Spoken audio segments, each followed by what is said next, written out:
Hello friends, मैं doctor Sunny Shafiq अपने YouTube channel में आपको वेलकम करता हूं। दोस्तों, आज हम बात करेंगे चैप्ड हैंड्स चिलब्लेंस के बारे में।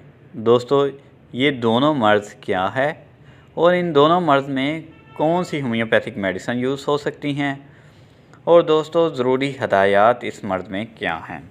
तो दोस्तों, चलते हैं हम अपने आज के टॉपिक की तरफ, चैप्ड हैंड्स चिलब्लेंस के बारे में। दोस्तों, चैप्ड हैंड उर्दू में इसे कटे हुए हाथ कहते हैं। दोस्तों, ये मर्ज़ सर्दियों के मौसम में अक्सर लोगों को हो जाया करता है। दोस्तों, सर्दी के दिनों में सर्द हवा या गर्दो-गुबार और खुश्क हाथ होने की वजह से ये मर्ज़ होता है और ये मर्ज़ सख्त दर्द का बायस होता है। दोस्तों, इसी तरह चिलब्लेंस हाथों और पाँव की उंगलियों की सूजन, उर्दू में इसे ये कहते हैं। दोस्तों, ये मर्ज़ भी सर्दियों के मौसम में अक्सर लोगों को हो जाता है।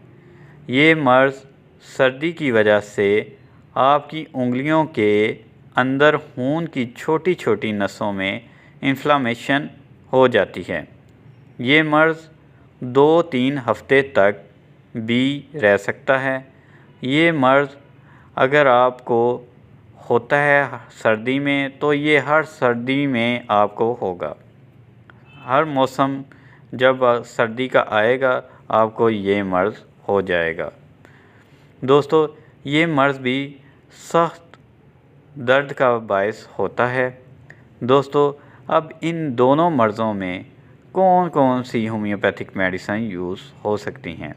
तो दोस्तों, सबसे पहली जो मेडिसिन है वो है एग्रीकस 30। इसके 2 कतरे सुबह ज़ुबान पर लेने हैं और 2 कतरे शाम को। इसी तरह दूसरी जो मेडिसिन है, ये भी इन 2 मर्ज़ में यूज़ हो जाती हैं। दोस्तों, बेस्ट मेडिसिन है दोनों मर्ज़ में यूज़ होने के लिए रॉकस्टॉक्स 30। इसके भी 2 कतरे सुबह ज़ुबान पर लेने हैं, 2 कतरे शाम को। दोस्तों, अब ज़रूरी हदायत क्या हैं। दोस्तों, हाथ और पाँव को सर्दी और गर्दो-गुबार से महफूज रखना चाहिए। रात को सोते वक्त गर्म पानी से हाथ और पाँव को धोकर तौलिए से खुश्क कर लेना चाहिए। दोस्तों, इसके बाद आपने होम्योपैथिक कैलाडोना क्रीम यूज़ करनी है। दोस्तों, आपने मुतासरा जगह पर इसे अप्लाई कर देना है रात को, और सुबह उठ के आपने इसको वॉश कर लेना है।